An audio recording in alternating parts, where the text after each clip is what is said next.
दोस्तों। तो आज हमारा चल रहा है आपके राजस्थान का इतिहास, जिसके अंदर 1857 की क्रांति, प्रजामंडल और आपके प्रमुख व्यक्तित्व महिलाएं हमने कंप्लीट कर लिया है।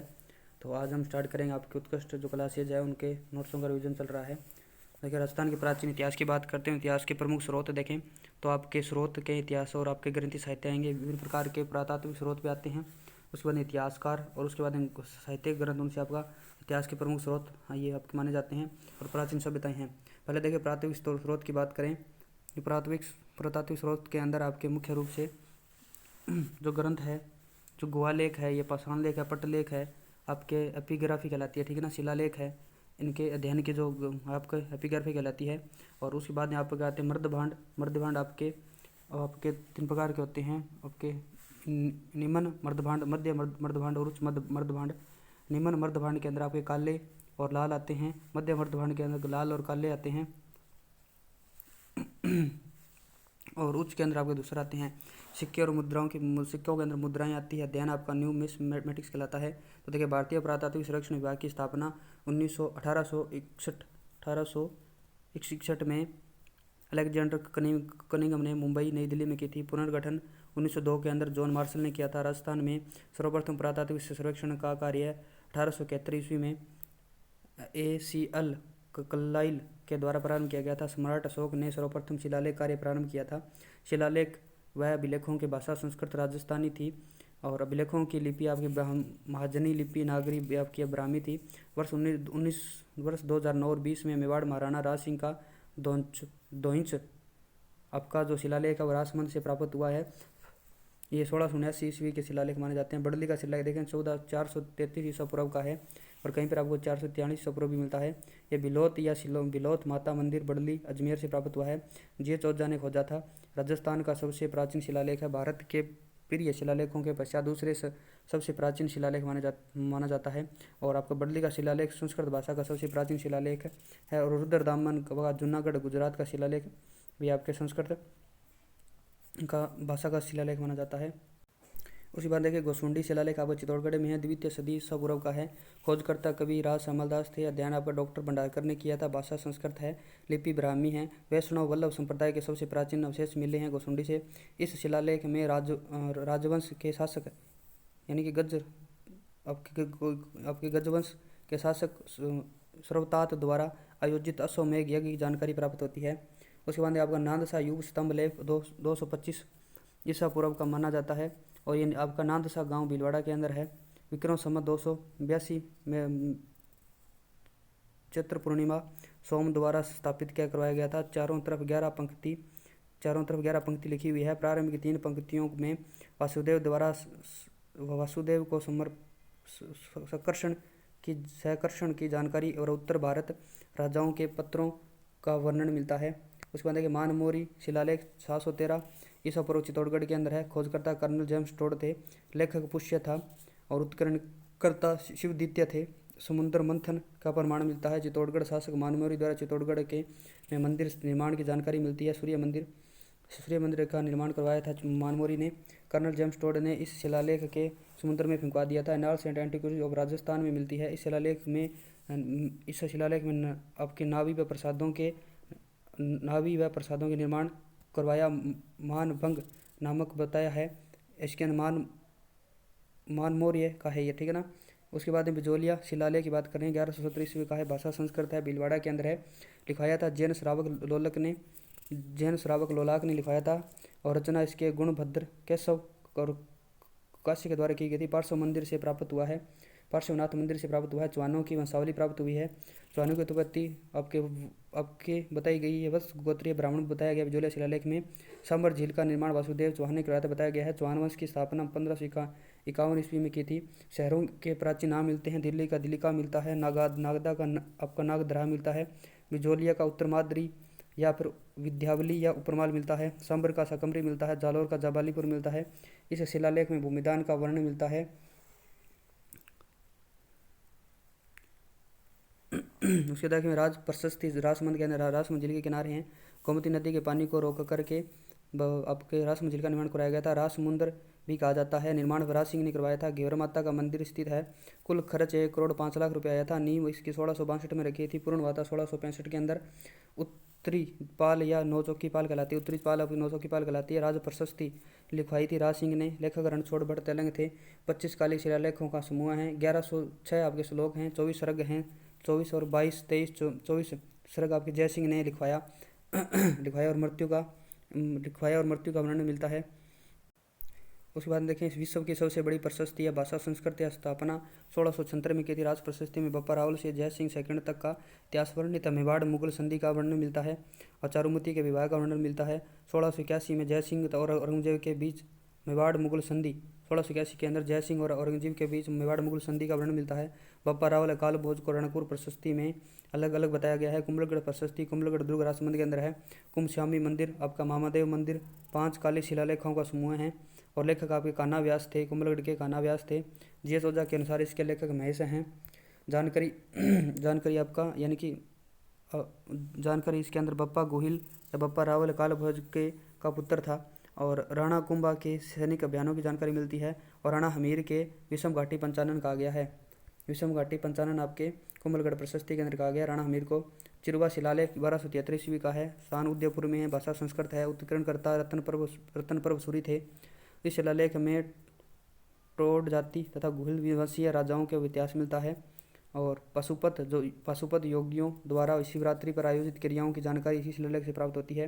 राजपूतों की उत्पत्ति अग्निकुंड से होने जानकारी मिलती है। जगन्नाथ प्रशस्ति की बात करें उदयपुर के अंदर लेखक कृष्ण भट्ट हैं और इसके अंदर हल्दी घाटी युद्ध का वर्णन मिलता है। आपका राय सिंह प्रशस्ति बीकानेर के अंदर है। लिखवाई आपके राय सिंह ने लिखवाई थी जूनागढ़ के अंदर। लेखक इसके यानी जयता जैन थे। राव बीकानेर राय सिंह तथा राय सिंह तक पूर्ण इतिहास तथा पश्चात आंशिक इतिहास का वर्णन मिलता है। उसके बाद में अपने जोगियन हुंडेर सीता सतीलेख आपका चूरू के अंदर है। जोगियन हुंडेर सतीलेख आपका चूरू में राजस्थान में सर्वप्रथम नदियों की वैज्ञानिक जानकारी प्राप्त होती है। भाषा संस्कृत भाषा है। राठौड़ों को बाटियों के साथ वैवाहिक संबंध का वर्णन मिलता है। अचलेश्वर शिवालेख 1282 ईस्वी का है। माउंट आबू सिरोही के अंदर है। लेखक आपके इसके रचयिता शंभू सिंह थे। उत्कीर्णकर्ता करम सिंह और प्लस सूत्रधार थे ना। उसके बाद में देखिए शिलालेख में राजपूतों की उत्पत्ति अग्निकुंड से बताई गई है। धर्मराज को परमारों का मूल पुरुष बताया गया है। धर्मराज को परमारों का मूल पुरुष बताया गया है। आमेर शिलालेख आमेर के अंदर 1612 ईस्वी का है। इस शिलालेख में कछवा वंश के राजाओं या रघुवंशी तिलक कहकर पुकारा गया है। आमेर शिलालेख में खंजर शिलालेख 1506 इसका कोटा का है। इसमें खंजर शिलालेख भी कहा जाता है। यह हाड़ा राजाओं का इतिहास वर्णित है। उसके बाद में सारणी शिलालेख इसे सती प्रथा का उल्लेख मिलता है और कणसवा शिलालेख 738 ईस्वी का है। भाषा संस्कृत इस शिलालेख में मौर्य राजा धवल का उल्लेख मिलता है। मौर्य वंश की जानकारी देने वाला अंतिम शिलालेख है। बुचकला शिलालेख आपका जोधपुर के अंदर है। बुचकला 815 ईस्वी का है। भाषा संस्कृत इस शिलालेख में कंठा और यानी कि ब्राह्मणों का वर्णन मिलता है। कंठा ब्राह्मणों का वर्णन मिलता है। घटियाला शिलालेख 851 ईस्वी का है जो जोधपुर के अंदर इसकी स्थापना है। भाषा संस्कृत है। मग जाति के ब्राह्मणों का वर्णन इस शिलालेख में उल्लेखित है। गुर्जर प्रत्यार शासक कुक्कू के काल का शिलालेख है। हरिचंद्र को गुर्जर प्रत्यार वंश का संस्थापक बताया गया है। उसके बाद में हरिश्चंद्र को गुर्जर प्रत्यार का संस्थापक बताया गया। सलप कंवर के सती होने के बारे में जानकारी मिलती है। राजस्थान की प्रथम सती थी सलप कंवर। इस शिलालेख पर गणेश जी की प्रतिमा है के अनुसार कुक्कू ने मंडोर पर घटियाला में जयसमंद का निर्माण करवाया था। भाभरू शिलालेख विराट जयपुर के अंदर विजय की पहाड़ी विजय के डूंगरे से प्राप्त होता है। 2 चरणों में खोजा गया था। प्रथम 1837 के अंदर कैप्टन बर्ट ने खोजा था। 1840 में कोलकाता के संग्रहालय में स्थापित करवाया था और 1877 ईस्वी में कलाइल ने यह सम्राट अशोक के शिलालेख है। बौद्ध की जानकारी मिलती है। बुद्ध धम्म संघ और कोतरी रत्न का उल्लेख मिलता है। जावरो प्रशस्ति 1447 ईस्वी के उदयपुर के अंदर है। राम स्वामी मंदिर उदयपुर से प्राप्त हुई है। रायमल की बहन व कुंभा की पुत्री रमाबाई के काल में इस प्रशस्ति का अनुसार रमाबाई ने मेवाड़ में दामोदर मंदिर का निर्माण करवाया था। रमाबाई को बागेश्वरी कहा गया है और रायमल व आपकी श्रृंगार देवी के विवाह का वर्णन मिलता है। चित्तौड़गढ़ में घोसुंडी यानी बावड़ी का निर्माण करवाया था श्रृंगार देवी ने। आगे है आपका बनेश्वर शिलालेख 1866 ईस्वी का है। आस्करण राठौड़ डूंगरपुर के शासक के काल का है और इसके आस्करण राठौड़ की पत्नी परिमल देवी ने डूंगरपुर में नौलखा बावड़ी का निर्माण करवाया था। परिमल देवी ने एवं किनारे लोलखा यानी कि किनारे पर नौलखा प्रशस्ति का निर्माण करवाया था।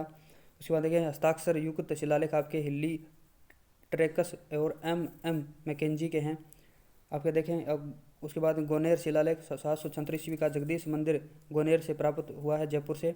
इस शिलालेख में जगदीश मंदिर की सुरक्षा हेतु हिंदुओं को गौ माता एवं मुसलमानों को सुअर की कसम का वर्णन इस शिलालेख पर है। इस शिलालेख में जगदीश मंदिर की तुलना कैलाश पर्वत से की गई है। कोलायत शिलालेख आपका 729 का है। इसमें शिलालेख में कपिल मुनि स्थल पर सुजान सिंह द्वारा बनाए गए तीर्थ घाट का वर्णन है। मेला आपका कार्तिक पूर्णिमा को लगता है तो कपिल मुनि का। कोलायत बीकानेर में सांख्य दर्शन के प्रवर्तक माने जाते हैं कपिल मुनि। पाशुपत प्रशस्ति उदयपुर की है। जगत सिंह प्रथम द्वारा रचित है। रचनाकार आपका पुरुषोत्तम दास है। एकलिंग नाथ जी के मेवाड़ राजाओं के आराध्य देव की जानकारी मिलती है पाशुपत के अंदर। रणकपुर प्रशस्ति आपके 1439 की है। सूत्रधार देपाग थे। भाषा संस्कृत है। लिपि आपकी नागरी है। इस प्रशस्ति में बप्पा रावल को काल भोज को अलग अलग बताया गया है। चौमुखा मंदिर का निर्माण का जानकारी देपाक ने दी थी और बप्पा रावल से राजा कुंभा तक का इतिहास वर्णित है रणपुर प्रशस्ति के अंदर। उसके बाद में बड़वा शिलालेख की बात करते हैं तो ये बड़वा शिलालेख 12 के अंदर है। भाषा संस्कृत है। सोमदेव यानी बलवर्धन तथा बल सिंह द्वारा आयोजित त्रिरात्रि यज्ञ का वर्णन मिलता है। बड़वा शिलालेख के अंदर सोमदेव द्वारा बलवर्धन बल सिंह के द्वारा आयोजित त्रिरात्रि यज्ञ का वर्णन मिलता है। वैष्णव धर्म पर प्रकाश डालने पर यज्ञों की महिमा का वर्णन मिलता है और इसके कोटा के इसे वर्तमान में कोटा के अंदर संग्रहालय के अंदर बड़वा शिलालेख। उसके बाद देखिए गंगाधर शिलालेख 423 झालावाड़ के अंदर है। भाषा संस्कृत है। झालावाड़ के अंदर है। ये इस शिलालेख में 5वीं शताब्दी की सामंती व्यवस्था का वर्णन मिलता है। उसके बाद में ब्राह्मण माता का शिलालेख 490 का है। चित्तौड़गढ़ के अंदर इस शिलालेख में मृत्यु के पश्चात ब्राह्मण को दान देने की जानकारी मिलती है। बसंतगढ़ शिलालेख सिरोही के अंदर है। भाषा संस्कृत है। लिपि आपकी कुटिल है। राव जता के ब्राह्मणों के संबंध में जानकारी मिलती है। कुछ ब्राह्मणों के लिए क्षत्रिय शब्द का प्रयोग किया गया है। शिलादित्य के बारे में जानकारी मिलती है और जवाहर माता मंदिर का निर्माण शिलादित्य ने करवाया था, इसकी जानकारी मिलती है। उसके बाद में समदीश्वर शिलालेख चित्तौड़गढ़ के अंदर है। रचनाकार एकनाथ जी थे। उत्कीर्णकर्ता यानी कि आपके विशल थे। इस शिलालेख में राणा हमीर की तुलना ब्राह्मण विष्णु शंकर एवं कर्ण से की गई है। और इसके अंदर देखें मेवाड़ राज्य के वास्तुकार शिल्पियों की जानकारी मिलती है। उसके बाद में आपका सरंग ऋषि शिलालेख 1428 ईस्वी का है और ये उदयपुर के अंदर है। भाषा की संस्कृत है। रचनाकार वाणी विलास व योगेश्वर थे। इस शिलालेख में राणा मोकल के 25 बार तुलादान की जानकारी प्राप्त होती है। भीलों के सामाजिक जीवन की जानकारी मिलती है। ताम्रपत्र की बात करें यहाँ पर इसका कार्य सातवाहन शासकों ने प्रारंभ किया था। मुख्य जानकारी भूमिदान से संबंधित जाती है। भूमिदान का माप हाल या बीघा में मापा जाता है। एक हाल बराबर 50 बीघा होता है और 1 बीघा बराबर 2.1 बीघा बराबर यानी कि 25 से 40 बांस होते हैं। ताम्रपत्र की आकृति 8x6 की या 12x8 का साइज होता था। दुलेव ताम्रपत्र 1689 का उदयपुर के अंदर। इस ताम्रपत्र में संवत को अश्वभुज संवत्सर कहा जाता है। ब्रोच गुज्जर ताम्रपत्र कनिंगम ने इस ताम्रपत्र के आधार पर राजपूतों को घोषण सूची जाति का बताया है। अंगोरा ताम्रपत्र 1809 नागौर का क्षत्रियों द्वारा ब्राह्मणों को भूमिदान जानकारी मिलती है। अंगोरा ताम्रपत्र से आहड़ ताम्रपत्र ये भीमदेव सेकंड का है जो शासक के यानी कि भीमदेव सेकंड गुजरात के शासक काल का है। इस ताम्रपत्र में भीमदेव सेकंड की जानकारी मिलती है। भीमदेव सेकंड को महाराजा धीराज परमेश्वर परम भट्टारकर व नवसिद्ध राज की उपाधि का वर्णन मिलता है। मूलराज से भीमदेव सेकंड तक की वंशावली मिलती है। रवि देव व भीमदेव द्वारा मेदपाट मंडल मेवाड़ दान में देने की जानकारी मिलती है। यानी लावा ताम्रपत्र की बात करें तो उदय सिंह द्वारा विवाह के बदले भोला ब्राह्मण द्वारा लिए जाने वाला माप कर भी समाप्ति जानकारी मिलती है। तो प्रतापगढ़ ताम्रपत्र की बात करें महारावल सामंत सिंह 1 रुपये का 1 आना वसूलने जाने की टंकी कर की समाप्ति की जानकारी मिलती है। प्रतापगढ़ समाचार पत्र 1817 का है। राजस्थान सिक्कों की बात करें सिक्कों के अध्ययन का विषय मुद्रा शास्त्र के अंदर किया जाता है। अध्ययन इसका न्यूमोस्मेटिक कहलाता है। पुस्तक the currencies of the state of the Rajputana 1893 के ईस्वी के केब की है। सिक्कों को टकसाल में बनाया जाता था। उसके बाद में देखिए